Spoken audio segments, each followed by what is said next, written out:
স্ত্রী হত্যার মামলায় অপন দাসকে যাবজ্জীবন কারাদণ্ড দিল কাছাড়ের এফটিসি আদালত। স্ত্রী কল্পনা দাস হত্যায় স্বামী অপন দাসের যাবজ্জীবন কারাদণ্ড। 2020 সালের ঘটনায় অপন দাসকে দোষী সাব্যস্ত করল কাছাড় এফটিসি আদালত।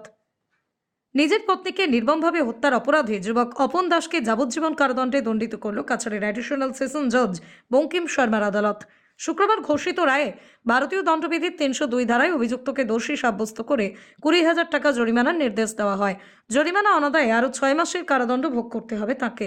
ধোয়ারবন্দ থানার নিউ বাগবাহার এলাকার বাসিন্দা অপন দাস, বয়স 31, 2020 সালের 17 জুন সামান্য পারিবারিক বিবাদের জেরে কাঠের টুকরো দিয়ে আঘাত করে স্ত্রী কল্পনা দাসকে হত্যা করে। ঘটনাস্থলে মৃত্যু হয় গৃহবধূর।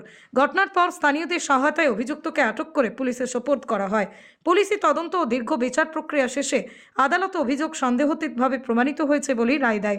এই দণ্ডাদেশ পারিবারিক সহিংসতার বিরুদ্ধে কঠোর বার্তা বলেই মনে করছেন আইনজ্ঞ মহল।